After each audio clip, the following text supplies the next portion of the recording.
E enquanto aguardamos os telefonemas dos nossos telespectadores, partimos para a conversa com os convidados do Opinião Pública desta manhã. São eles Leonídio Paulo Ferreira, é jornalista e fez de resto a cobertura de 2 eleições norte-americanas, e também Teresa Botelho, professora de Estudos Americanos da Universidade Nova de Lisboa.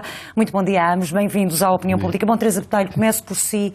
Alguém esperava isto, uma vitória de Trump e, sobretudo, tão folgada?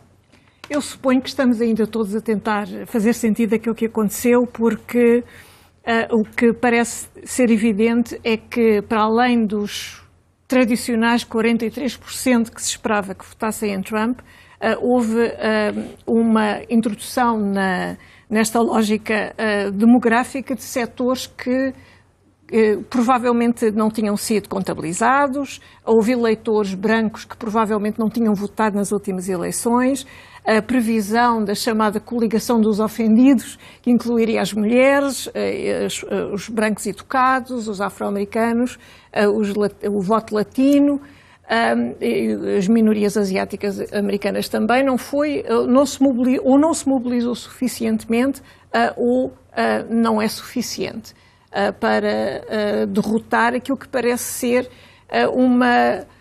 uma espécie de, eu diria, de queda sem paraquedas, de uma aposta numa recuperação mítica, nostálgica de uma América que já não existe e que não pode nunca mais voltar a existir. Costuma-se dizer que as campanhas se fazem em poesia, mas depois se governa em prosa. Eu não quero ofender a poesia dizendo que Trump fez a campanha em poesia, mas fez em slogans e fez em panfleto. Que serão promessas seguramente muito difíceis de fazer cumprir. Absolutamente impossíveis, a maior parte delas, de cumprir, como suponho que nós iremos discutir daqui a pouco. Leonídio, olhamos para isto, além ou mais do que a vitória de Trump, como é que se justifica esta derrota tão estrondosa de Hillary Clinton? O que é que falhou na campanha da candidata democrata? Bem, Hillary Clinton faz parte de um lote muito restrito que podemos chamar os candidatos extremamente bem preparados para ser presidente. Franklin Roosevelt chegou com esse patamar, o pai Bush também. Ela claramente era alguém que, pela sua vida, se preparou para este momento e para este cargo. Não só como primeira-dama, e ela não era uma primeira-dama decorativa, era uma mulher com influência, com ação. No primeiro mandato do marido como presidente tentou fazer uma reforma na área da saúde, uma área forte, emblemática. Depois teve o papel dela como senadora. Ela testou o que é que valia politicamente antes de tentar a candidatura presidencial em 2008. Teve também a experiência de ser a chefe da diplomacia do Obama. Portanto, esta mulher está hiper preparada. Parece que a experiência e o currículo políticos aqui jogaram em desfavor contra... Exatamente, jogaram em desfavor. Qualquer pessoa que olhe para os 3 debates percebe que se alguém se tinha preparado, se alguém dominava os dossiês, era Hillary. Trump deu-me sempre a sensação que nem sequer deu ao trabalho de ler alguma coisa para aqueles debates. Acreditando meramente na sua intuição, no seu instinto, na sua postura corporal, e que isso bastava. O que é impressionante aqui é que nem a extrema preparação de Hillary funcionou, nem foi punida a falta de preparação de Donald Trump. Ou seja, Donald Trump, pelo contrário, é um homem que não tem qualquer experiência de cargos políticos. Não há qualquer conhecimento de que alguma vez tenha tido algum interesse por serviço da causa pública. Dos seus negócios, e ele é um milionário, portanto há de ter algum mérito, há de ter alguma capacidade, mas os seus negócios têm muitas zonas cinzentas. A recusa dele em mostrar os impostos, que não é obrigatório por lei, mas desde Nixon, que todos os candidatos mostravam, ele recusou a fazer isto. Era uma fragilidade que ele estava provavelmente a esconder, mas de repente tornou-se mais um ponto forte. Peço só um minuto, por favor, para interrompermos a nossa conversa. Nesta altura vamos ouvir as declarações, a reação do primeiro-ministro português, António Costa, a esta vitória de Trump. Sr. Trump, pela sua eleição, reafirmando as nossas tradicionais boas relações com os Estados Unidos, que serão certamente mantidas, tendo em conta o grande interesse comum que temos, o partilharmos o mesmo espaço atlântico e o desejo que temos de manter excelentes relações que temos tido ao longo da história com os Estados Unidos. O Primeiro-Ministro lá dentro falou em boas e más notícias que se podem receber no mesmo dia. Esta foi uma boa ou uma má notícia? Olha, a boa notícia foi que o Instituto Nacional de Estatística, entretanto, já divulgou os dados do desemprego e tivemos uma nova redução sustentada do desemprego, com uma taxa que caiu agora de 10,9 para 10,5, 90 mil postos de trabalho novos criados, e essa é seguramente a boa notícia que nos deve motivar e dar confiança no trabalho que temos vindo a fazer e que assinava uma política económica que tinha, como eu disse muitas vezes, que tinha como objetivo um objetivo fundamental: emprego, emprego, emprego. E, portanto, fico... Os Gilmeja, em relação a Donald Trump, já disseram que o novo presidente norte-americano não vai ao interesse daquilo que é o interesse da União Europeia. Também faz parte, também partilha esta opinião? Bom, nós temos por hábito de respeitar as decisões democráticas dos diferentes povos, de quem somos amigos e de quem temos relações. Se eu tivesse que votar nos Estados Unidos, teria tido a necessidade de responder a essa questão, assim posso-me concentrar na boa notícia que é o desemprego baixou. Mas as relações de Portugal com os Estados Unidos podem de alguma forma mudar, tendo em conta o novo presidente e aquilo que ele defende? Não, as nossas relações são relações escolares com os Estados Unidos. Nós temos uma comunidade portuguesa muito importante nos Estados Unidos, partilhamos o mesmo espaço atlântico, partilhamos a mesma aliança defensiva. No quadro da NATO, em Portugal já houve vários governos, nos Estados Unidos já houve vários governos, e há uma continuidade da nossa relação. Nós não nos relacionamos com governos, relacionamos-nos com Estados, relacionamos-nos com povos. O povo americano fez a escolha democrática que entendeu dever fazer. Felicitámos já o Sr. Trump pela sua eleição. Nós desejamos, e tudo faremos, obviamente, para manter as excelentes relações que temos tido com os Estados Unidos. Quanto a mais, concentramos naquilo que são indiscutivelmente boas notícias para todos, do lado de cá, do lado do Atlântico, e para qualquer... Boa má notícia. Até para a TVI deve ser uma boa notícia, que é a taxa de desemprego ter voltado a baixar de um modo sustentado e continuarmos a ter sucesso naquilo que era o grande objetivo da nossa política económica, era emprego, emprego, emprego.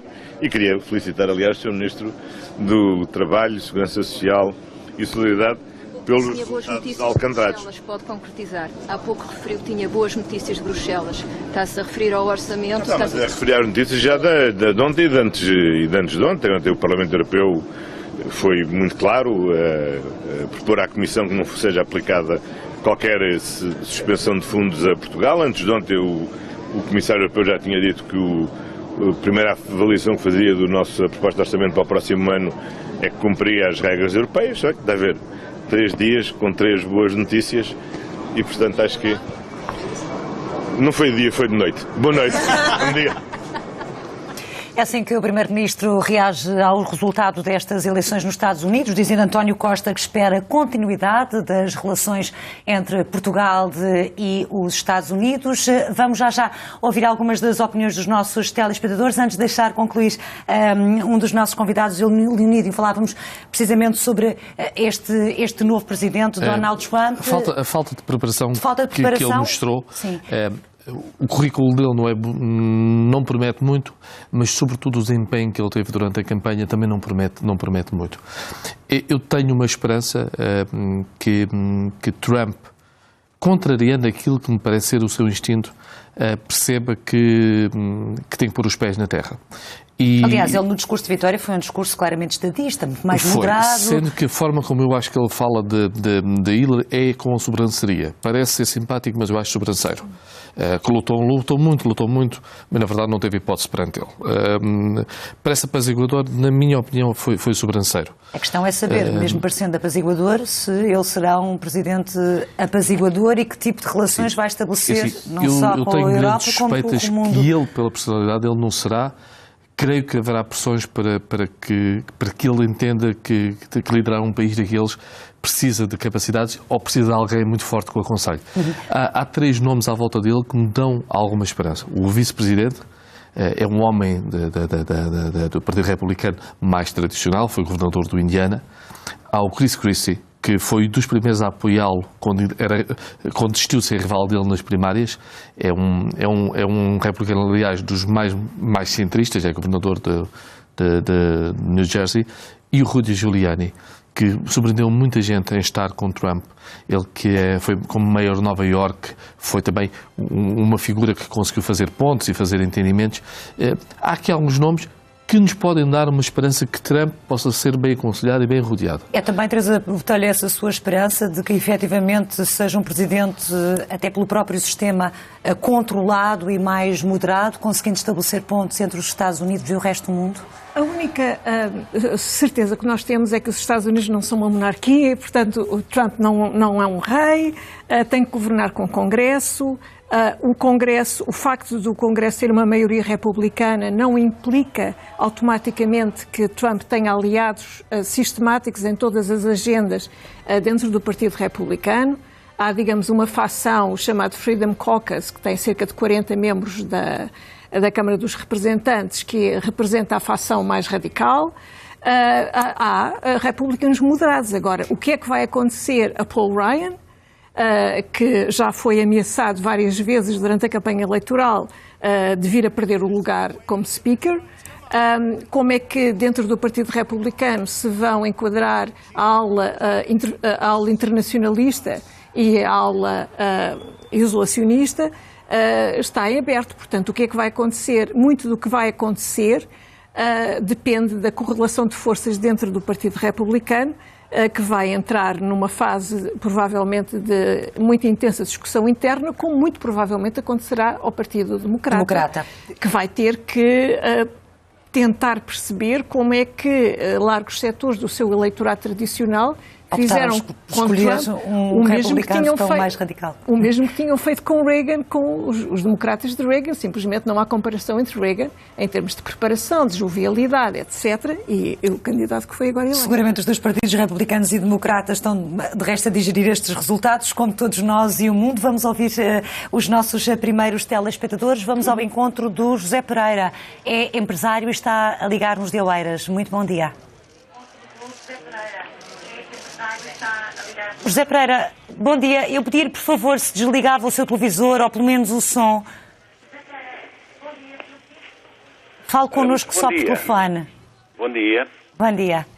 Ora, o que eu desejava dizer era que qualquer dos candidatos não era bom. Eram os dois maus. Mas pronto, o povo americano votou em Donald Trump e é essa escolha que tem que ser aceita. E é essa escolha que se vê que esta esquerda, tanto dos jornais como dos média, aparecem a dizer não está preparado, não é político. Ora, ainda bem. É porque os políticos nós temos todos saído muito mal em todo o mundo. É só maçons, tudo a roubar os povos. Portanto, vamos ver se com este, pelo menos, a situação se inverte. Pronto, muito bom dia, obrigado. Muito bom dia, obrigada pela sua participação. Chamo agora um outro empresário, mas que nos diga aqui de Lisboa. É o Pedro Pereira. Muito bom dia, a sua opinião. Olá, bom dia. Eu queria começar por desejar um bom dia a todos. Eu queria dizer então bom dia a todos. E, portanto, eu que sempre viajei pelo mundo, comecei a viajar pelo mundo desde os meus 14, 15 anos, logo a seguir ao 25 de Abril. E, portanto, tenho uma realidade do mundo um bocado diferente da maior parte dos comentadores, analistas. Portanto, eu sou uma pessoa ligada à vida, ao negócio, e sempre tive a sensação e a percepção daquilo que iria acontecer, do que é o mundo na realidade. Porque o que eu hoje vejo, e vejo quando venho a Portugal, e não só em Portugal, principalmente na Europa, porque a Europa sempre viveu de expedientes, isto é a minha opinião. Portanto, o que eu vejo são economistas que não conhecem a realidade das coisas, vejo comentadores falarem sobre coisas que não conhecem, a maior parte das pessoas que vão às televisões e que relatam e que tentam retratar as coisas não têm uma realidade do mundo. Eu digo-lhe, eu comecei a viajar e viajo e sempre viajei pelo mundo inteiro, conheço quase o mundo inteiro, conheço a realidade dos povos, conheço a realidade das economias, porque negocio e vou aos assuntos e vou aos pontos fulcrais, provavelmente muito antes de algumas pessoas pensarem lá ir, já eu lá estive Ainda não se falava no Panama Papers, eu conheci o Panamá há 30 e 40 anos, já eu conhecia muitas coisas no mundo inteiro. Portanto, eu hoje, que viajo pelo mundo e tenho residência num país estrangeiro, e não tenho problemas em dizer qual é, que é o Dubai, portanto, eu assisto a estas coisas incrédulo, quer dizer, não é incrédulo, porque eu prevejo as coisas. Eu previ os bancos falidos, eu disse que a maior parte dos bancos estavam falidos, quando eu dizia isto, as pessoas, em Portugal alguns diziam que não era possível, algumas instituições, não vale a pena falar aqui, que eram os maiores, eram os donos disto tudo. 5 ou 6 anos atrás, eu dizia ou 10, que já aquilo que eu ouvia e sentia e pressentia no estrangeiro, sabia que as coisas não estavam bem. Portanto, muito bem. Sim, e depreendemos, Pedro Pereira, que com o que diz não ficou surpreendido com estes resultados, independentemente das sondagens irem no sentido contrário. Obrigada pela sua participação. Temos que seguir em frente porque há outros telespectadores que gostariam de participar. Um bom dia. É o caso da Fátima Martins, que está a ver-nos e a ligar-nos de Évora. Bom dia. Ao jornalista e aos seus convidados. Bom dia. Sr. Júlio, será que o povo americano será parvo ou masoquista? Acho que foi o povo que escolheu. Se escolheu, eles é que vivem lá, eles é que sabem o que é melhor para eles. Diferente é aqui os portugueses que votaram e têm um governo que eles não escolheram. Isso é que não é democracia. Agora lá, o povo escolheu, tem o governante que eles escolheram, e porquê é que vocês estão apavorados? Porquê? Eu não entendo, ou entendo, não quero entrar nessa polémica, mas eu só espero que agora, para as próximas eleições, aqui em Portugal, o povo português seja respeitado e seja mais esperto, porque a comunicação social, nós sabemos, o maior lobby que nós temos em Portugal é a comunicação social. Vocês fazem tanta como é que se diz, sondagens, façam umas sondagens, o que é que o povo português pensa da comunicação social em Portugal. Bom dia, obrigado. Registámos essa sugestão. Obrigada, Fátima Martins, por ligar e dar a sua opinião. Voltamos até Oeiras, desta vez para conversar com um engenheiro eletrotécnico. É o Pedro Silva. Muito bom dia, bem-vindo. Muito bom dia, muito obrigado pela oportunidade. A vossa espectadora anterior pôs o dedo na ferida. E a ferida é a comunicação social. A comunicação social anda a enganar-se muitas vezes. Em relação ao Sr. Presidente Trump, é certo que Trump foi um bocadinho bronco na campanha, mas de facto pronunciou algumas inconveniência perfeitamente desnecessárias na sua campanha. É preciso ver que ele não tem experiência dos palcos políticos como tem a Sra. Clinton. Em meu entender, ao contrário do que um comentador, mais uma vez, um comentador pronunciou aqui há pouco, o Sr. Trump vale muito mais do que parece. Vale muito mais do que parece, até porque vai ter um staff de apoio bastante válido. Eu penso que, para terminar, a vitória de Trump foi uma vitória contra a mediocridade, contra a imigração ilegal, contra a imigração de má qualidade e contra as forças ocultas, a começar pela comunicação social, que conspiram na sombra contra o direito à identidade cultural dos europeus e dos norte-americanos. Volto a dizer, a maior derrota é da comunicação social, que nos transmite dados errados, frutos do seu mau trabalho nas sondagens públicas. É ridícula, a meu ver, a desculpa que a comunicação social tem divulgado, culpando agora os eleitores de mentirosos quando lhes pedem opinião. Isto é fantástico. É por mais evidente, a meu ver, volto a repetir, que a comunicação social toma partido e, ao tomar partido, divulga dados manipulados. Muito obrigado pela oportunidade. Obrigada a nós, Pedro Silva, pela sua participação, e de resto é um assunto que vamos já tentar aprofundar. Antes disso, vamos em direto até à sala de mercados do Banco Carregosa na Bolsa de Lisboa, onde está o jornalista da SIC, André Palma. André, bom dia, com esta ideia de que as bolsas europeias também abriram de manhã no vermelho, mas nesta altura estão agora mais estáveis. Estão mais estáveis, pelo menos foi essa informação que eu recolhi há poucos minutos de entrar no direto, mas ninguém melhor do que Pedro Oliveira, ele é operador de bolsa e tem estado a acompanhar de perto estes desenvolvimentos do mercado ao longo da manhã. Pedro, bom dia. Diga-nos como é que está a bolsa e como tem reagido durante esta manhã. Bem, neste momento estamos com uma sessão de queda de 1,5% a 2,5%. Alguma acalmia que aconteceu depois da abertura, uma abertura bastante forte em termos de quedas de 3% a 4%. A calmia é essa que é justificada talvez pelo discurso de Trump, um discurso apaziguador, que beneficiou aqui um pouco esta recuperação dos índices europeus. Nota-se agora aqui uma pequena queda nestes últimos minutos também, com o aproximar da abertura dos Estados Unidos, e de facto os estudos americanos apontam para neste momento uma abertura de quedas de 2,5% a 3%, e isso faz com que, à medida que nos vamos aproximando da abertura dos Estados Unidos, possa haver aqui um acentuar das quedas na Europa. Neste momento, o índice que mais cai, pelo que vejo aqui no ecrã, é mesmo o de Madrid, não é? 2,5%. Exatamente. À semelhança também daquilo que acontece no nosso índice, o PSI 20, são quedas de 2,5% aproximadamente, explicadas por algumas cotadas que têm alguma exposição no México, principalmente, e que estão a ser mais penalizadas, que é o caso da Motengil, por exemplo.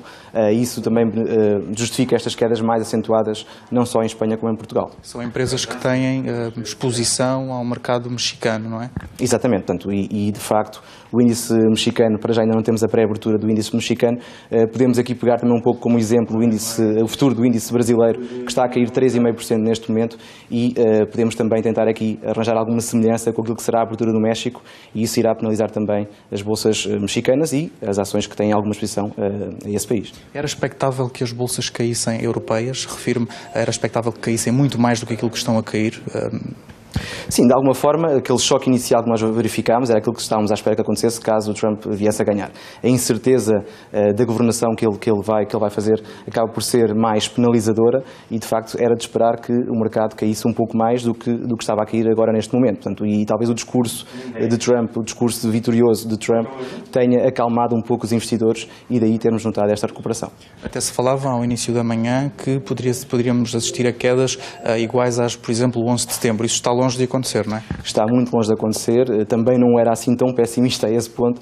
De facto, o choque foi grande, mas também não era assim uma grande surpresa a vitória de Trump, até porque antes mesmo de serem conhecidos os resultados e antes do mercado americano não ter fechado, havia alguma proximidade, portanto, levava a crer que iria ser uma luta difícil até ao fim, portanto, e de facto a surpresa não é assim tão grande. Muito obrigado, Pedro, e continuação de bom trabalho. Ora, as bolsas, também a de Lisboa, a cair no vermelho. As bolsas europeias estão praticamente todas no vermelho, ainda assim um ambiente mais controlado do que aquele que se esperava. Os investidores, isto porquê? Porque os investidores olharam para o discurso de Trump como um discurso pacificador e, portanto, as bolsas a reagirem aqui de uma forma mais pacífica. Recordar apenas que a expectativa está toda virada neste momento para a abertura da bolsa dos mercados norte-americanos e também no mexicano, que deve acontecer por volta das 2h30 da tarde, hora de Lisboa, para terminar, fazer um balanço daquilo que foi o cenário vermelho também nas bolsas asiáticas. O Japão foi a que mais caiu, mais de 5%, a seguir Hong Kong, 2,5%, a Austrália, quase 2%, na altura, quando as bolsas no outro lado do mundo fecharam, ainda não estava completamente fechado também o cenário da eleição de Donald Trump. Ora, como vimos, as bolsas em toda a Europa no vermelho, ainda assim um ambiente mais ou menos controlado. Estão assim agora mais calmas e estáveis até resultado do discurso do futuro Presidente dos Estados Unidos. Vamos fazer agora, nesta altura, com os nossos convidados, um balanço destas intervenções. Leonídio, até porque também é jornalista. As sondagens, tal como de resto aconteceu com o Brexit, falharam. Há motivos para duvidar deste tipo de estudos de opinião? É assim, as sondagens revelam o que é que as pessoas dizem ter a intenção de fazer no momento em que são questionados. Ou seja, nenhuma sondagem diz que as pessoas vão votar naquela forma no dia das eleições. As sondagens dizem, se neste momento eu fosse votar, votava desta forma. E, portanto, as pessoas podem mudar de opinião. Há pessoas que não decidiram ainda. Por isso é que as sondagens à boca das urnas, que perguntam aquilo que as pessoas votaram, geralmente têm um grau de fiabilidade muito maior. Mas, de qualquer forma, culpar os jornalistas das sondagens parece-me injusto, porque elas são feitas por técnicos de sondagens. São demógrafos, são matemáticos, empresas especializadas. Os jornais são o local onde é publicado, é uma fonte de informação como muita outra. Mas sim, os jornais sentem-se enganados, as rádios sentem-se enganadas, as televisões sentem-se enganadas, usam como instrumento de trabalho e ultimamente não têm batido certo. Responsabilizar os jornais por isso ou a imprensa parece-me que não faz sentido. Em relação há esta conspiração, supostamente, da imprensa. Quem conhece os Estados Unidos, e quem pessoas que telefonaram para aqui e que reivindicaram um grande conhecimento do mundo e viajarem muito, sabem que se há sítio onde há uma imprensa forte e de grande qualidade é nos Estados Unidos. E onde, ainda por cima, não têm preconceito de tomar uma posição política. O New York Times, tradicionalmente, apoia o candidato democrata, mas não apoia cegamente e não deixa de noticiar aquilo que há negativo sobre o candidato democrata. E, portanto, isto, aliás, muitas vezes pode ser um exemplo para nós, sobretudo em Portugal, temos muito aquela ideia dos nossos jornais serem independentes, não tomamos partido por nada, somos isentos. Eles assumem que têm um projeto de sociedade e que aquele candidato é o que se identifica mais. Geralmente é de um determinado partido. Nestas eleições foi muito curioso, porque além dos tradicionais jornais que apoiaram a Hillary Clinton, Los Angeles Times, o New York Times, o Washington Post, jornais que são muito da linha liberal progressista, houve jornais que há décadas não apoiavam um candidato democrata. O Houston Chronicle, do Texas, apoiou Hillary Clinton dizendo que ela era a pessoa disponível mais capaz de lidar com os problemas dos Estados Unidos. Ou seja, não vamos agora ter uma ideia que há uma conspiração da imprensa liberal, a qual a imprensa conservadora se uniu para derrotar Trump. Sendo que há uma outra questão de Trump, como disse, nós não podemos avaliar o que o Trump vai fazer no futuro. Ele pode nos surpreender a todos. Seria ótimo para a América e para o mundo, provavelmente, que ele nos surpreendesse pela positiva. Aliás, eu costumo dizer, só pode melhorar. Ou seja, depois do que ele disse, do que ele revelou, só pode-se governar melhor do que aquilo que mostrou. Mas eu queria só dizer uma outra questão. Trump é uma incógnita até para o próprio Partido Republicano. Porque assim, quando se compara Trump com o que o Partido Republicano estava a ser nos últimos anos, Trump é um homem que veio de Nova Iorque, um homem que casou 3 vezes, um homem que tem estilo de vida liberal, um homem que não entra dos padrões de conservadorismo extremo que o Partido Republicano estava a alinhar. Por exemplo, não é um Ted Cruz. E, portanto, o próprio entendimento de Donald Trump, a visão que ele tem da sociedade, retirando destas frases que ele fez bombásticas, pode entrar em choque com o Partido Republicano. Exatamente, o próprio Partido Republicano. Este homem é imprevisível até para o seu próprio partido. Exatamente. A Teresa Botelho, ouvimos o primeiro interveniente a dizer Trump não é um político e ainda bem. Os americanos votaram muito de uma forma emotiva. É um voto de protesto pela atual classe política, pelos candidatos do sistema, digamos assim? Eu suponho que sim, porque as percentagens em termos... Agora estamos com muita suspeita das sondagens, mas o número de pessoas que votou Trump, reconhecendo embora que não é um candidato no qual eu me revejo, é um número bastante substancial. A CNN ontem tinha sondagens, não eram sondagens à boca da urna, perguntando às pessoas em que é que votaram. E diziam que estavam assustadas e preocupadas, mas com os dois candidatos. Exatamente. Com os dois candidatos. Portanto, era uma dupla quase indesejada e popular. Diziam, basicamente, eu queria abanar as coisas. A necessidade de abanar as coisas é uma necessidade interessante e é normal que haja graus de exasperação com o sistema político e graus de exasperação com a globalização, etc, etc. Só que a ausência absoluta de plano por parte do Trump causa grandes interrogações, porque, na realidade, a promessa, por exemplo, de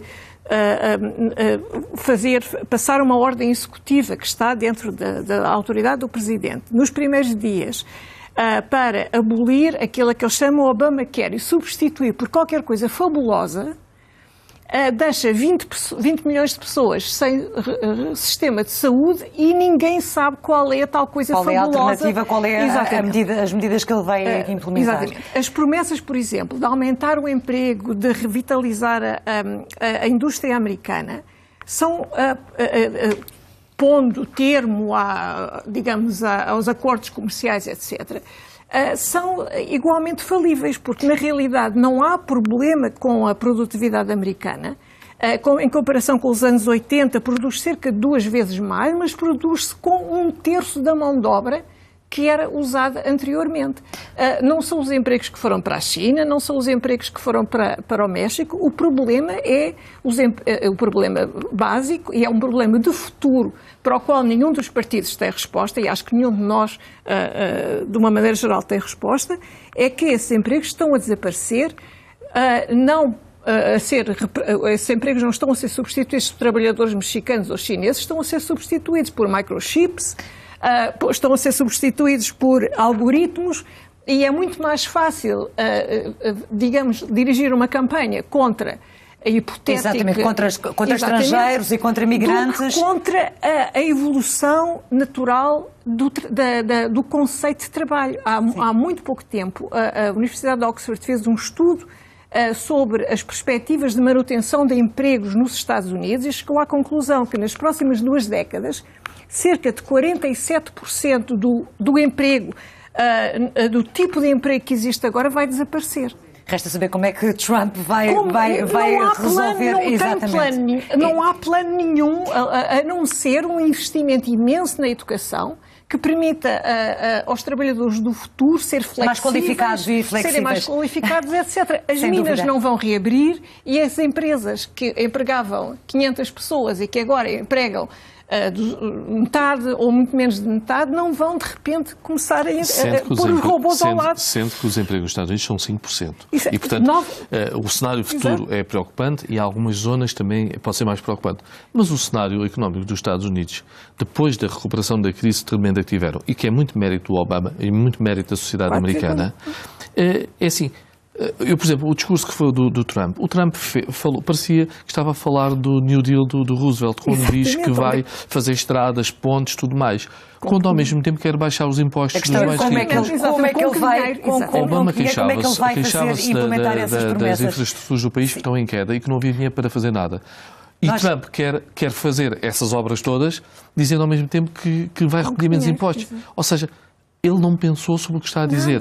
Ou melhor, se não pensou, mas teve resultados, se calhar está reforçado para continuar nesta lógica. Pois, muitas incógnitas ainda, o país e o mundo também mergulhados em grande incerteza. Nesta altura, vamos ao encontro da jornalista Débora Henriques, que tem estado online a acompanhar outras reações internacionais, Débora, a esta eleição surpreendente de Donald Trump como o futuro presidente dos Estados Unidos. Numa altura, Marta, em que chegam notícias de manifestações e de protestos depois desta vitória de Donald Trump, em várias cidades, mas sobretudo no estado da Califórnia, começam a chegar notícias de várias manifestações, pessoas em que a palavra de ordem é: este não é o nosso presidente, não queremos Trump na Casa Branca. São imagens que se repetem já em várias cidades e que começam a chegar aos poucos nos vários órgãos de comunicação social.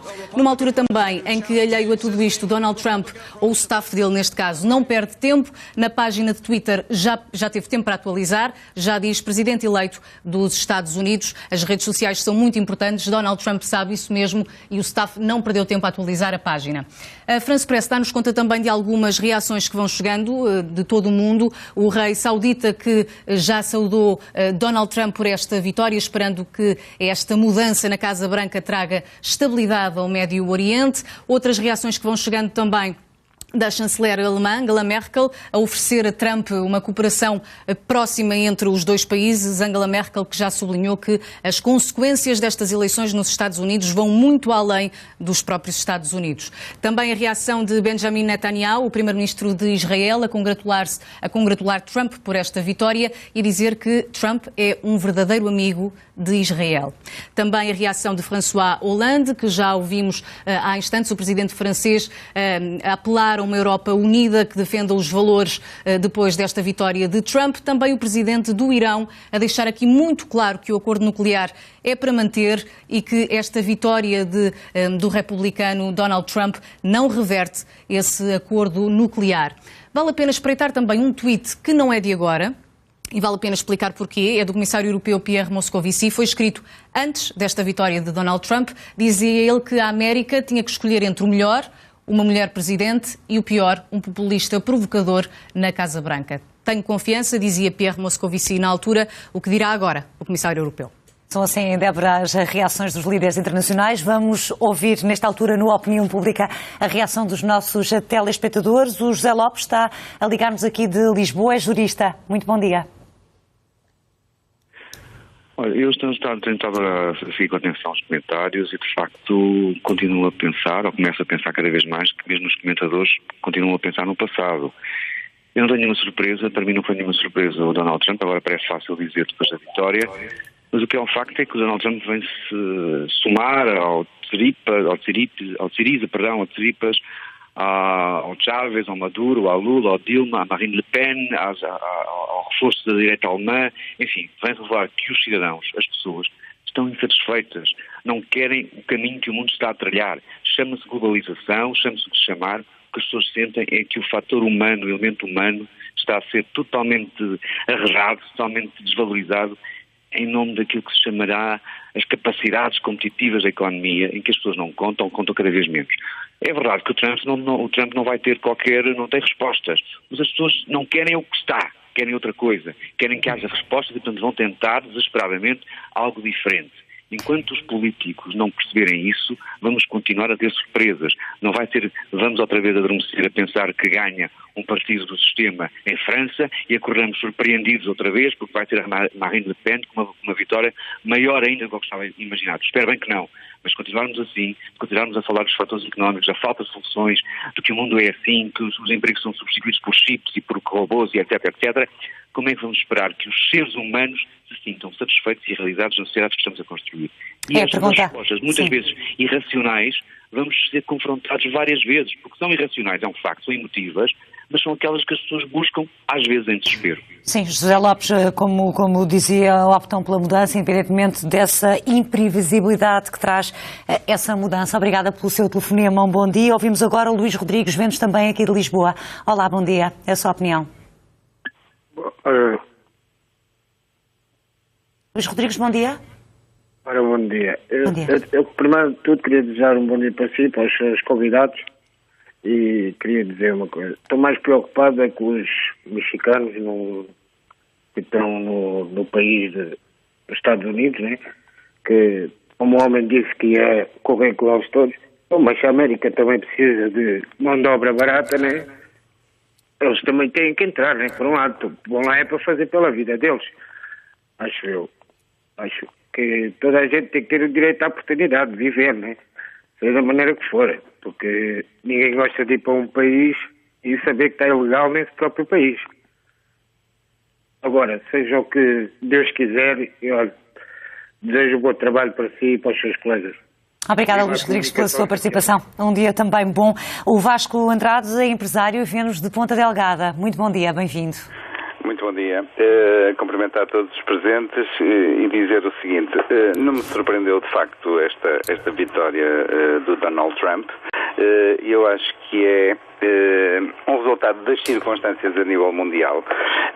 Vou um bocadinho na linha, o meu raciocínio vai um bocadinho na linha daquilo que estava a referir um telespectador anterior, o José Lopes, porque na verdade, em vez de estarmos a discutir as personalidades do Trump, estarmos a discutir o crescimento da extrema-direita na Europa, devemos perceber a origem dos problemas, e o tempo que perdemos a discutir as personalidades e as ideias de cada um, temos é que perceber que o mundo está a franquear completamente a porta a todo e qualquer populismo, porque, tal como dizia o José Lopes, o essencial é que a globalização, o dumping conjugado com o dumping da globalização, porque não se trata apenas de globalização, trata-se de haver uma competição entre países com estados sociais e outros países perfeitamente desprovidos de estados sociais, que criam uma batota, que o dumping é uma batota flagrante, que penaliza, que veio minar completamente o status quo que estávamos habituados no Ocidente.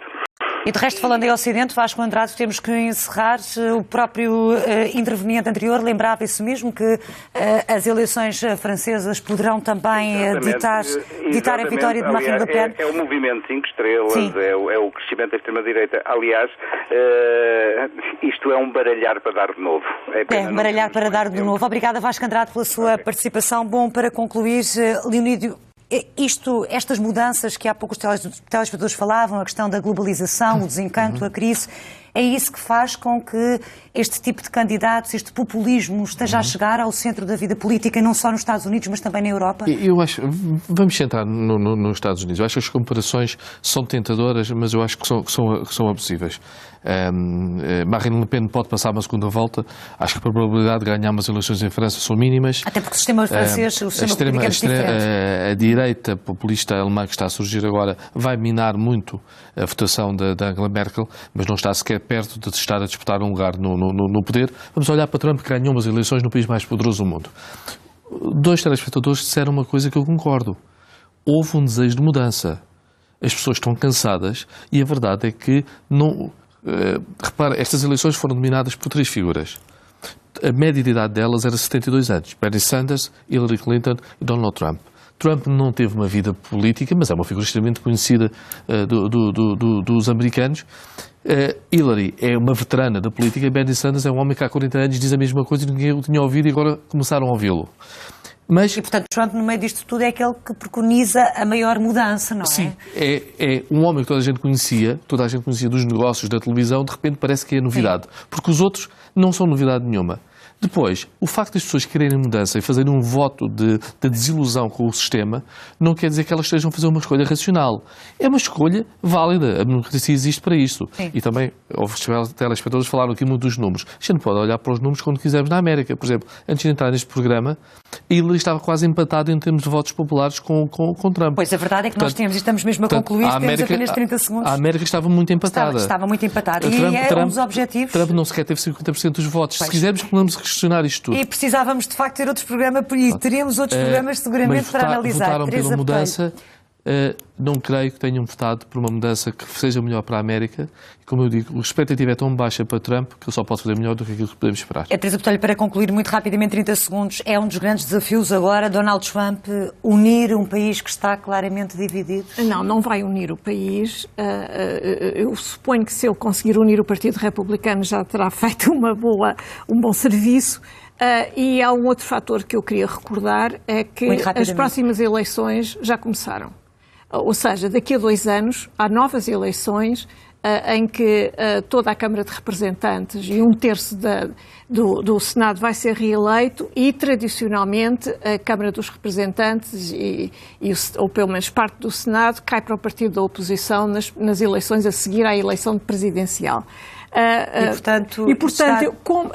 Digamos que daqui a 2 anos todas estas promessas de Trump podem ser medidas. Quantas é que foram realmente aplicadas, que novos empregos é que foram criados, etc. Cabe agora, está nas mãos do partido da oposição e dos setores mais moderados do Partido Republicano a pensar no futuro. Cabe a mim fechar o programa. Muito obrigada aos dois por terem estado aqui no Opinião Pública. Obrigada também a todos aqueles que participaram ao longo deste programa. É assim que fechamos o Opinião Pública. Dentro de alguns minutos, à hora certa, no Jornal do Meio-Dia, a Carla Jorge Carvalho atualiza todas as notícias, naturalmente dominadas pelo resultado destas eleições presidenciais que deram a vitória a Donald Trump. Bom dia.